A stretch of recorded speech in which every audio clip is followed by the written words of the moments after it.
Muito bem, a minha Bíblia, ela está aberta aqui no Evangelho de João, capítulo de número 11.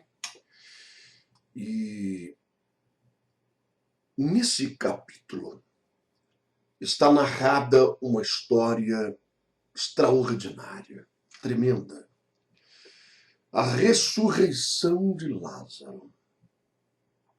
E é claro que nós sabemos que esta história ela dá alicerce, ela dá base, ela dá estrutura para muitas reflexões. Não é? Nós podemos pensar sobre muitas coisas. Nós podemos pensar sobre o poder de Deus. Nós podemos pensar que para Ele não há barreiras, nem a morte pode segurá-lo, pode detê-lo. Não é? Que aquilo que para nós é um ponto final, a morte representa o ponto final de qualquer esperança, de qualquer história, de qualquer situação. Não é? Enquanto está doente, enquanto está desenganado pela medicina, enquanto tudo vai mal, você ainda pode ter uma esperança, mas morreu, acabou. Não é? E a gente lembra da história daquele homem que era um dos principais da sinagoga, Jairo, você lembra dele? E ele tinha sua filha, uma menina com 12 anos, que estava morrendo. Enquanto ela estava nessa situação enferma, grave, morrendo, ele ainda tinha esperança, ele correu para buscar Jesus. Mas aí, ela morreu e alguém veio correndo até onde ele estava para dar a notícia e dizer: olha, não adianta mais. Não é? Deixe que o mestre continue sua jornada, seus ensinamentos, curando os enfermos. Nós agora vamos preparar o sepultamento da menina, o Jairo. Eu lamento muito te informar, lamento muito arrancar do teu peito toda a esperança, mas ela morreu, acabou, não tem mais jeito. E aí Jesus olha para ele e diz: não temas, crê somente, porque a tua filha viverá. E você conhece bem a história e sabe que Jesus, ao chegar lá, disse que ela, na verdade, não estava morta. Não. Ela estava morta segundo o conceito daquelas pessoas, não é? Da família, dos amigos, das pessoas que ali estavam. Mas para ele, Jesus, a morte, o que é impossível para nós, representa apenas um sono. Basta apenas que ele dê um cutucão, que ele chame, e aquela pessoa volta, aquela pessoa acorda, aquela pessoa sai da morte. Isso, é claro, que é verdade e nos entusiasma e nos empolga, não é? E nos faz ver que o nosso Deus, ele é tremendo, não há nada impossível para ele, ainda que estejamos num vale de ossos sequíssimos, a coisa pode mudar, a coisa pode ser transformada, basta que nós venhamos crer e confiar. E tudo isso tem grande valor, não é? Porém, enquanto eu pregava ontem à tarde sobre esta história, Deus falou comigo uma outra coisa. Que muitas vezes nós não percebemos o valor em todos esses acontecimentos aqui, não é? A repreensão de Jesus àquelas irmãs do defunto, Marta e Maria.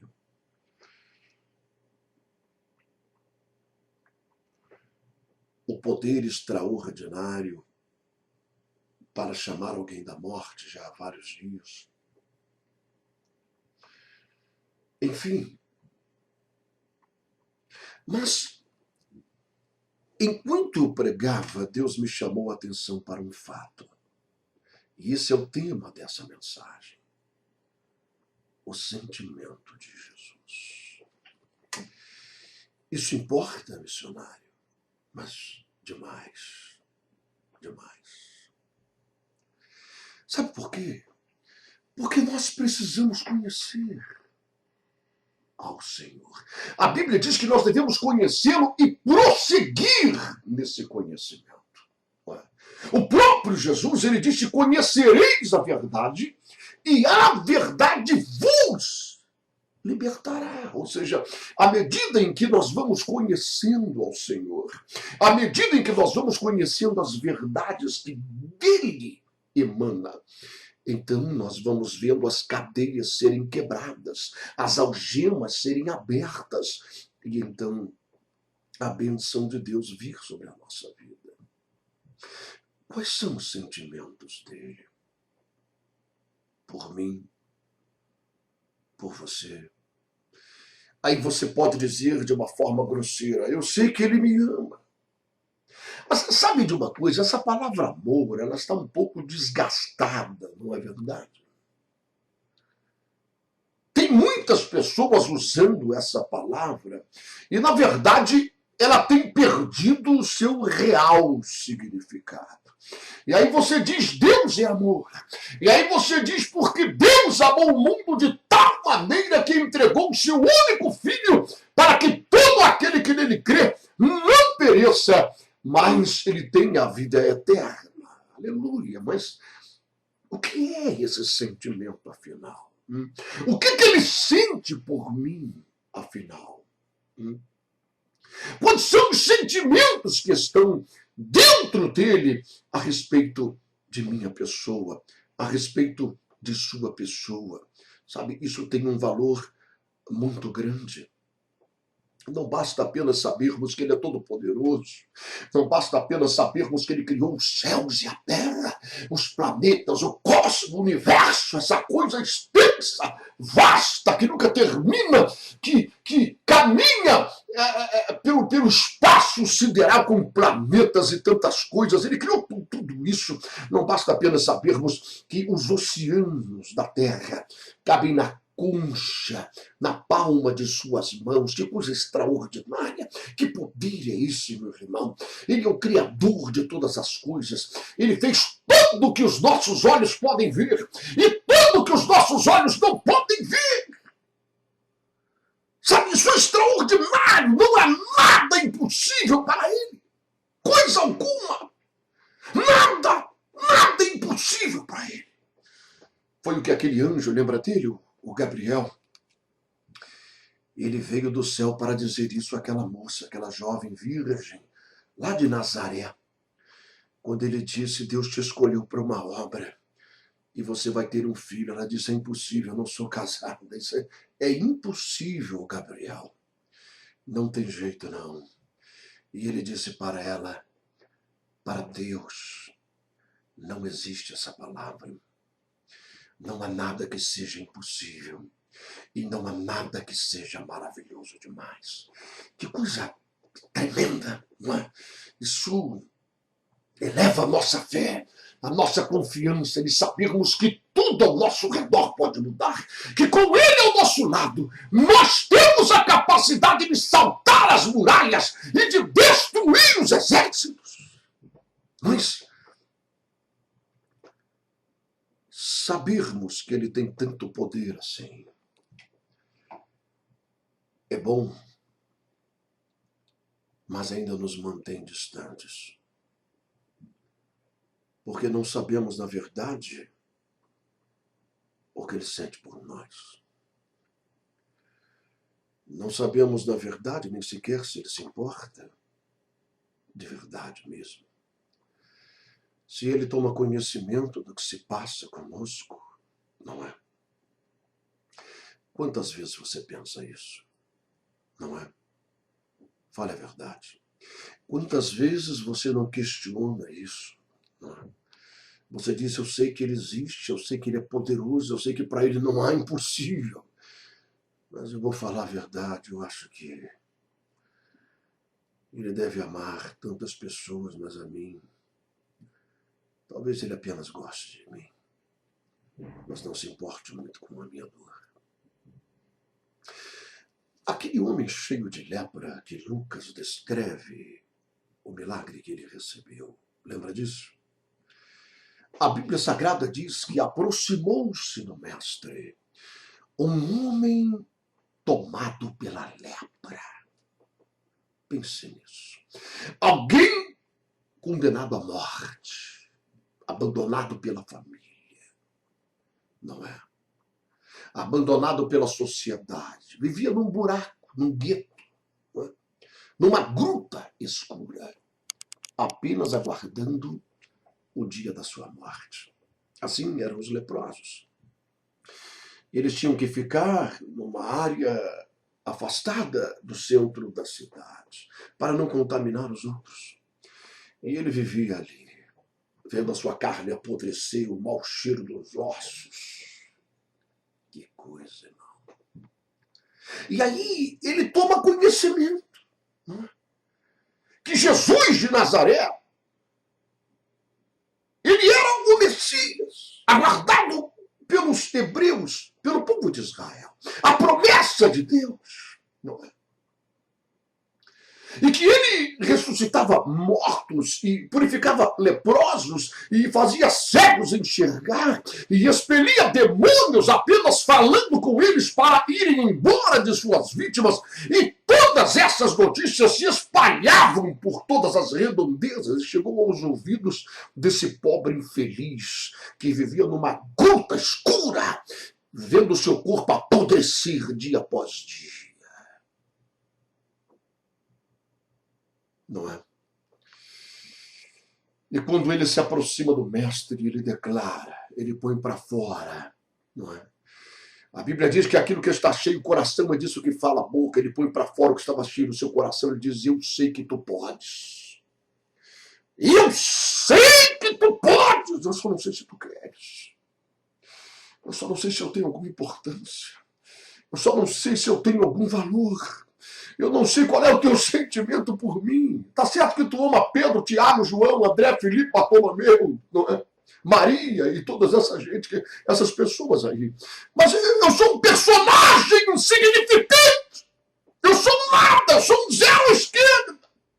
Eu sou um homem cheio de lepra. Ninguém nem sabe o meu nome para escrever na Bíblia. Eu sou nada. Eu sou alguém que está morrendo e não vai fazer falta para ninguém. Daqui a uma semana eu vou estar podre debaixo da terra. E eu não sei se isso tem algum valor para ti. Eu não sei se a minha vida tem algum valor. Se tu quiseres, eu sei que tu podes mudar a minha vida. Se tu quiseres, eu sei que tu podes me purificar. Eu sei que tu podes. Eu só não sei se tu queres, porque eu não conheço o teu sentimento. Sabe, e você conhece a história melhor do que eu, e sabe que Jesus colocou a mão sobre a cabeça cheia de feridas daquele moribundo e fez a ele uma revelação. Eu quero. Veja o que ele disse. Ele disse, eu quero. Esse é o meu sentimento. Seja limpo. Joga esse trapo fora. Volta para a cidade, volta para tua casa. Refaz a tua vida. E ele ficou curado. Purificado. A dúvida sobre os sentimentos de Jesus permeiam a alma humana. E isso tem um grande significado. Saber que ele é todo-poderoso não basta. Precisamos compreender, precisamos trazer à tona, precisamos discernir o que ele sente realmente por nós. O valor que temos. E então Deus, ele me fez entender algo importante. E eu vou ler para você. Está aqui na história da ressurreição de Lázaro. Veja, o texto sagrado diz assim, eu vou ler a partir do verso de número de número 9. Jesus respondeu: não são 12 as horas do dia, se alguém andar de dia não tropeça, porque vê a luz desse mundo. Mas se andar de noite tropeça, porque nele não há luz. Assim falou e depois disse-lhes: Lázaro, o nosso amigo, dorme, mas eu vou despertá-lo do sono. E disseram, pois, os seus discípulos, preste atenção: Senhor, se ele dorme, está tudo bem, não precisamos velar. Mas Jesus dizia isso da sua morte. Eles, porém, cuidavam que falaram do repouso do sono. Então Jesus disse-lhes claramente: Lázaro morreu. Agora, veja o verso 15. Veja o que diz aqui. E folgo, e fico alegre, por amor de vocês, de que eu lá não estivesse. Preste atenção nisso. Isso é tremendo. Veja o que Jesus está dizendo aqui. Porque você conhece a história e sabe que quando Marta e Maria, irmãs do defunto Lázaro, mandaram um bilhetinho por alguém ao mestre, dizendo: está enfermo, está doente aquele que tu amas, não é um qualquer. Tu estás aí nesta cidade curando todo mundo, estranhos, gente sem compromisso contigo, gente que só quer cura, gente que só pensa na bênção, não quer nada contigo. Mas aqui não, aqui em Betânia está alguém doente, aquele que tu amas. É alguém especial. Mas, no entanto,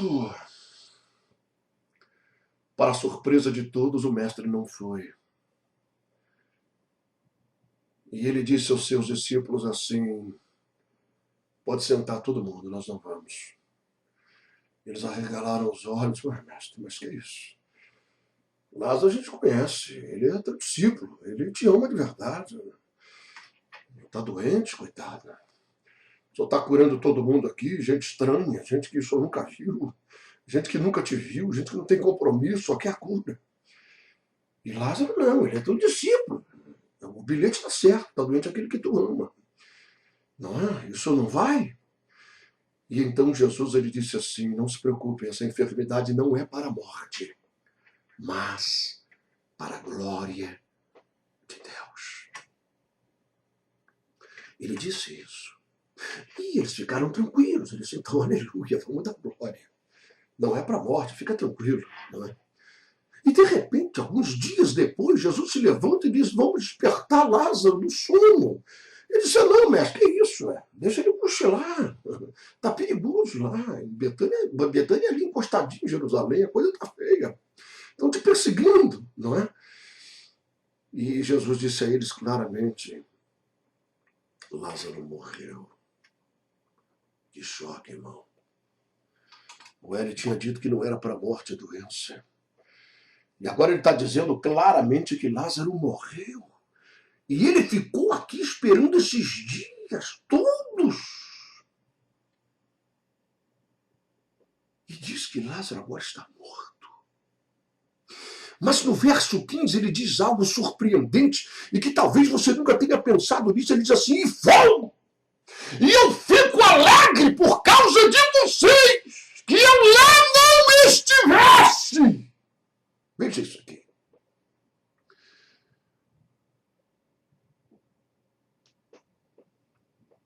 Por quê?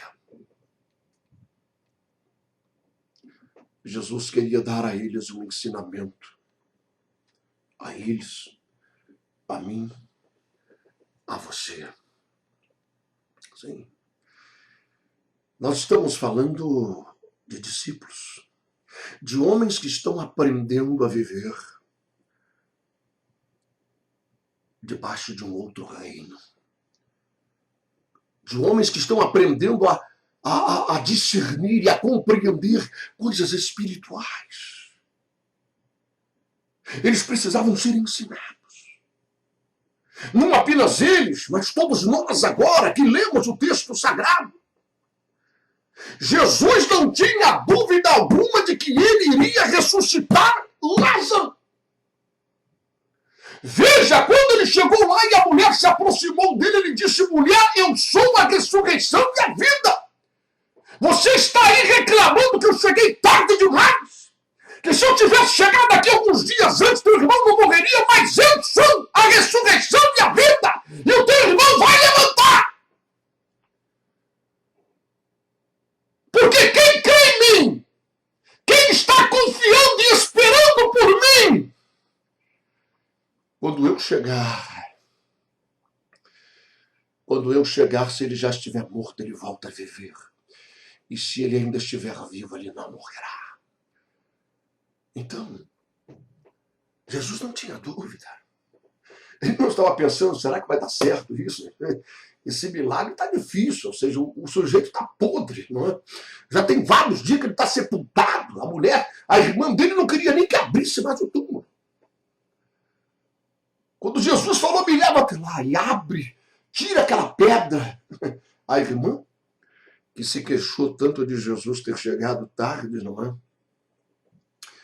Ela disse, não, mestre, deixa quieto, para com isso. Está todo mundo já conformado com a história. Deixa para lá, olha, os bichos já estão comendo a carne, está podre, vai cheirar mal. Nós vamos abrir esse negócio, vai feder. Elas não queriam nem sentir o mau cheiro, meu irmão. Ninguém ama mais você do que Jesus.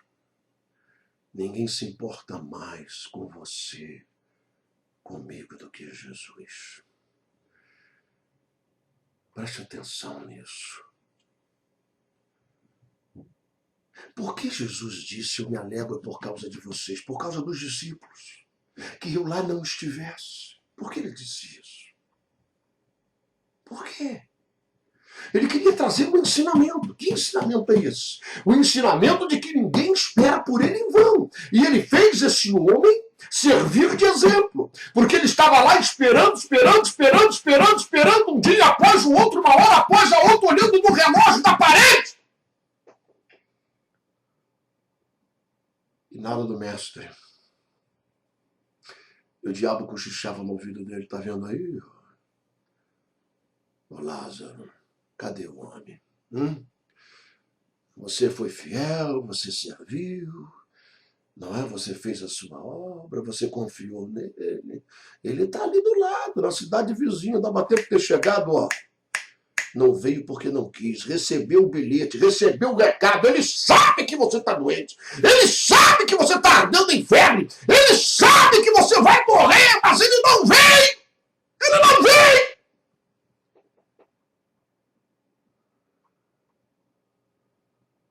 Então, Jesus disse que a enfermidade era para a glória de Deus. Ele sabia que aquilo era necessário acontecer para deixar um exemplo. Que mesmo que você morra, você volte a viver. Mesmo que a situação chegue num estado que você diga agora não tem mais jeito. Quando ele chega, as coisas serão transformadas. E foi por isso que Davi disse, esperei pacientemente pelo Senhor. E eu estava num tremedal de lama, numa cruz horrível, numa situação horrorosa, enterrado num lamaçal. Mas eu esperei por ele. E ele ouviu o meu clamor, estendeu a sua mão para mim, e me ergueu e me tirou dessa lama, e firmou os meus pés sobre uma rocha, e colocou em meus lábios um novo cântico. E muitos verão isso e glorificarão o Senhor. Lázaro ia servir o dia. Mas Jesus disse, eu me alegro por causa de você, se eu lá estivesse, não seria assim. Meu irmão, isso é extraordinário. Jesus está dizendo claramente, eu me alegro por causa de vocês, que eu lá não estivesse. Sabe por quê? Sabe por quê? Porque se ele estivesse lá, por isso ele se mantém afastado. Se ele estivesse lá e visse a dor, o gemido, o olhar do seu servo, do seu amigo, daquele que ele ama, ele não resistiria e iria curá-lo. E nós não teríamos esse exemplo. Isso é forte. Isso é forte, irmão. Isso é forte. Isso fala de um sentimento verdadeiro. Ele disse: eu tive que me manter afastado, eu não poderia olhar nos olhos dele e ver a sua dor, a sua esperança. E deixá-lo morrer apenas como uma cobaia. Porque eu tenho sentimento verdadeiro, não apenas poder. Eu foco por vocês porque se eu estivesse lá, vocês não teriam esse exemplo. Vocês não poderiam se firmar nisso, porque eu não deixaria ele morrer. E aí, mais para frente, quando finalmente Jesus é levado à sepultura, é colocado em frente àquela gruta, o texto sagrado diz no verso 32, diz assim: tendo, pois, Maria chegado onde Jesus estava e vendo, lançou-se-lhe aos pés, dizendo: Senhor, se estivesses aqui, meu irmão não teria morrido. Jesus, pois, quando a viu chorar, e também chorando os judeus que com ela vinham, moveu-se muito em espírito e perturbou-se. Veja isso aqui. Existem outras traduções que dizem que ele se moveu de uma íntima compaixão. Verso 34 diz: onde o puseste? Disseram-lhe: Senhor, vem e vê. Verso 35, o menor verso da Bíblia, diz: Jesus chorou. Meu Deus do céu. Jesus chorou. Não há insensibilidade por causa da grandeza do poder. Não. Não há. A Bíblia diz que ele moveu-se de uma íntima compaixão quando ele viu aquela gente chorar, mesmo sabendo que iria ressuscitar. Sabe, ele podia de uma forma indiferente dizer: gente, que isso, pode parar. Eu sou Jesus, isso aqui é moleza para mim. Pode tirar a pedra. Eu vou chamar ele para fora e vocês vão ver o milagre acontecer. Quantos defuntos eu já levantei? Esse não vai ser diferente. Pode parar, joga lágrima. Não. Ele moveu-se de uma íntima compaixão. Ele disse aos seus discípulos: eu me alegro por vocês, por causa de vocês, pelo fato de eu não ter estado lá. Ele morreu. Se eu tivesse lá, eu não deixava. E vocês precisam desse exemplo. Vocês precisam se firmar nisso, no que vai acontecer. Vamos lá! E quando ele chega na boca daquele túmulo, ele chora. Ele chora.